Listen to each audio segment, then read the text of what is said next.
Toda canção de ninar é uma promessa. A promessa de segurança, de que o monstro não vai sair de debaixo da cama, de que a noite é apenas um prelúdio para o sol. Mas e se eu te dissesse que uma delas era, na verdade, uma sentença? Uma melodia criada não para proteger, mas para levar. Imagine o frio que sobe pela sua espinha, aquele arrepio gélido que nada tem a ver com a temperatura do ar. Quando você percebe que o amor de uma mãe expresso em uma canção foi a arma que fez seu filho desaparecer para sempre. Hoje, você não vai apenas ouvir sobre essa canção. Você vai entender por que ela foi silenciada, por que se tornou um tabu sussurrado em meio ao pavor e por que talvez nunca devesse ter sido encontrada. Bem-vindo a Arroio da Sombra, ou ao que restou dele. Um lugar que não está na maioria dos mapas, um ponto esquecido no tempo, engolido pela Mata Atlântica e por um nevoeiro que parece ter vontade própria, que parece respirar. Um lugar onde o silêncio grita as histórias que os vivos tentaram desesperadamente enterrar.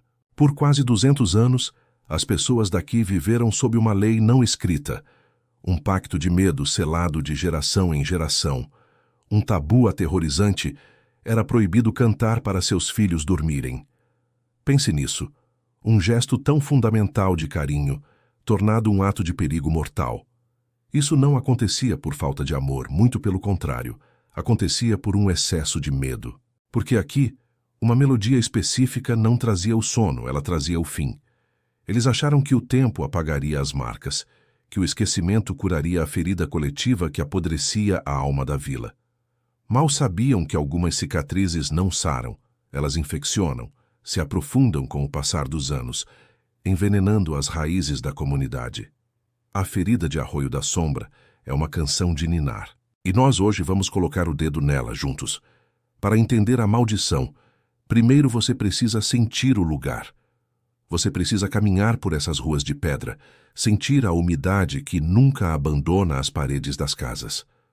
Arroio da Sombra foi fundado no início do século XIX, um assentamento de imigrantes europeus buscando isolamento do mundo. E eles o encontraram, talvez até demais. O vale onde a vila se aninha tem uma geografia peculiar, uma depressão no terreno que retém a umidade e a névoa quase o dia todo. O cheiro constante que paira no ar é de terra molhada, de folhas em decomposição e de madeira antiga que já desistiu de secar. Você sente o frio nos ossos, mesmo nos dias mais quentes, uma friagem que parece emanar do próprio solo.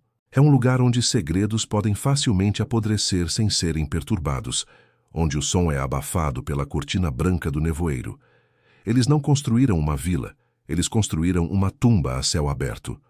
O medo tinha um nome e uma data, um marco zero para o terror que definiria a identidade daquele povo. O inverno de 1923.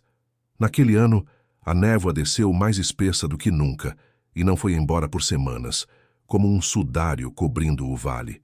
E foi então que começou.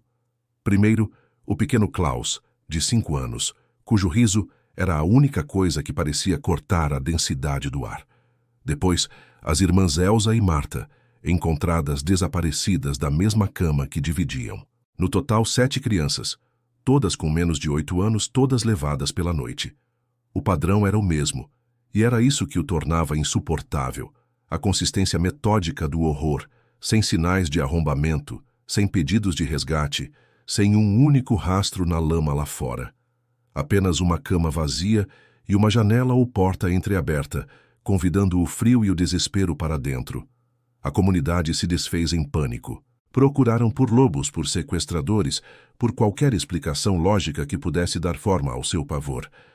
Mas a verdade era muito mais íntima, muito mais perversa. O perigo não vinha da floresta para dentro de casa, ele já estava lá.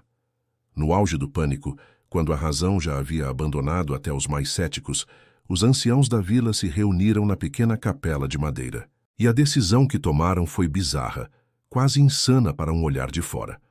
Eles não organizaram mais grupos de busca, não pediram ajuda ao governo da cidade vizinha. Eles impuseram uma lei de silêncio. Um decreto, passado de boca em boca, com o peso de uma maldição, proibindo uma canção específica de ser cantada. Uma simples antiga canção de ninar que todas as avós ensinavam às suas filhas. Agora pense comigo. Pare e reflita de verdade. Que tipo de melodia seria tão perigosa a ponto de ser considerada a única culpada por desaparecimentos em massa? O que esses versos continham que era mais aterrorizante do que qualquer monstro físico? A resposta, a verdade por trás desse ato desesperado, é a prova de que a intenção original de um ato de amor pode ser pervertida da forma mais cruel e inimaginável.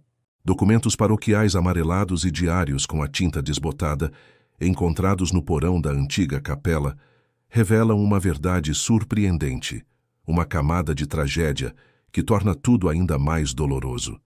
A cantiga não nasceu como uma maldição. Ela nasceu como uma salvação. No século XVIII, antes mesmo da vila ser oficialmente fundada, mulheres reclusas, curandeiras que a sociedade da época rapidamente taxou de bruxas, eram perseguidas. Para proteger seus filhos de uma captura iminente, elas criaram a canção como um mapa sônico, um conjunto de instruções secretas, codificadas em versos de ninar, para guiar as crianças sob o manto da noite até um refúgio seguro nas grutas da floresta. Cada verso era uma direção, cada nota, um passo para a liberdade. Era um ato de amor, coragem e resistência. Mas o que você faria, o que você sentiria se descobrisse que a chave que você forjou com tanto amor para libertar quem você ama, também é a mesma chave que pode ser usada por outra pessoa para trancá-los para sempre na escuridão? Em 1888, 50 anos antes da grande tragédia, o padre Inácio, um homem cético e pragmático, escreveu em seu diário: ao folhear as páginas, você quase pode sentir o cheiro de mofo e vela derretida, a textura frágil do papel. A caligrafia, no início firme e legível, se torna um rabisco desesperado e trêmulo nas últimas páginas. Ele escreve, e você pode imaginar a mão dele tremendo sob a luz de um lampião. As mães cantam a canção da fuga, crendo proteger seus filhos, mas ouvi um eco diferente vindo da mata. Uma imitação, uma melodia quase igual, mas há algo nela que está errado, algo faminto. Há algo na floresta que aprendeu a canção e a usa para caçar. O diário termina ali abruptamente. Com uma única frase borrada por uma mancha de água, ou talvez uma lágrima: Deus nos perdoe, nós ensinamos o lobo a chamar pelas ovelhas. Aqui está a verdade que Arroio da Sombra tentou silenciar, a essência do seu pavor. Não era a canção que era má, era o que a ouviu. A teoria mais aceita pelos poucos que ousaram estudar o caso é que uma entidade, algo antigo e territorialista na floresta, algo que existia muito antes dos primeiros colonos, aprendeu a imitar a melodia de salvação. Pense nisso como um pássaro predador que aprende a imitar o chamado de um filhote para atrair a mãe. A canção corrompida tinha alterações sutis, notas dissonantes que a mente de um adulto, já cansada e racional, talvez ignorasse. Mas no cérebro de uma criança, aberto e sugestionável, funcionavam como um gatilho hipnótico, um comando impossível de resistir. A canção de ninar se tornou duas canções, existindo simultaneamente, como um reflexo distorcido no espelho. Uma que levava à segurança, e outra que levava ao ninho da coisa que esperava pacientemente na escuridão. Vamos analisar um dos versos recuperados pela tradição oral, um fragmento que sobreviveu ao silêncio. A versão original, a canção de luz, dizia: segue o brilho do rio onde a mamãe te alcança. É um verso que evoca segurança, um caminho claro, iluminado, um encontro. A versão corrompida, segundo os relatos dos mais velhos, dizia: segue o fio de prata do chão, que a lua não alcança. Sutil, não é? Quase poético. Mas a instrução muda tudo. Não é mais o rio, mas o rastro úmido e brilhante de lesmas ou da própria umidade que leva para a parte mais densa da floresta, onde a luz da lua não consegue penetrar, onde a escuridão é absoluta.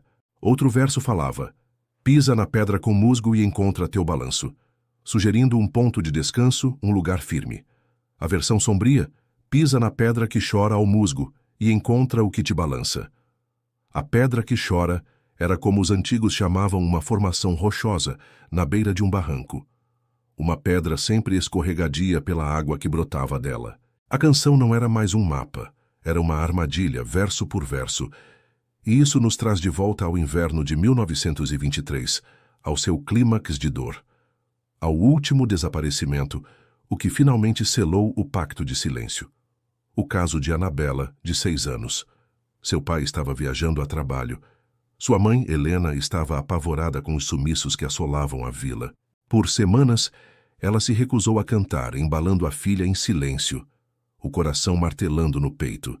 Mas naquela noite, a febre de Anabela era alta, a menina chorava, delirava de pavor, vendo coisas nas sombras do quarto.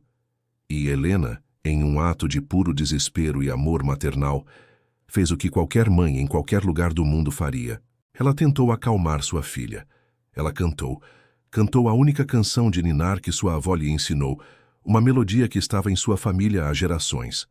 Quando o padre a interrogou no dia seguinte, em meio ao luto que rasgava sua alma, Helena só conseguiu dizer uma coisa, as palavras saindo entre soluços. Eu só queria que ela dormisse. A febre, ela fazia a melodia parecer diferente. Naquele momento, a verdade a atingiu como um raio. Ela não cantou a canção da salvação. No seu desespero, cansada e com a mente turva pela preocupação, ela cantou a versão corrompida. E o que estava na floresta, pacientemente, ouviu. Os anciãos de Arroio da Sombra não proibiram a canção apenas para proteger as crianças. Eles a silenciaram para que a própria melodia fosse esquecida, para que ela morresse de fome, privada de vozes que a alimentassem. Porque eles finalmente entenderam uma verdade terrível, a culpa que os assombraria para sempre. A entidade na floresta só podia usar a chave que eles mesmos haviam criado e ensinado às suas crianças. O monstro só podia chamar, se soubesse o nome. Por um século, o segredo foi mantido. A melodia quase desapareceu, tornando-se um fantasma na memória dos mais velhos, um conto de terror para assustar os curiosos. Até agora. Ao ouvir esta história, ao aprender sobre esta canção, sobre cada verso e sua intenção oculta, você não se tornou apenas um conhecedor do segredo. Você se tornou um portador dele. A memória da canção não vive mais apenas nas ruínas de Arroio da Sombra, ela vive agora em você.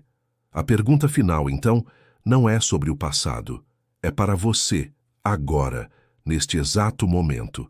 Agora que o silêncio foi quebrado, para quem você vai cantar?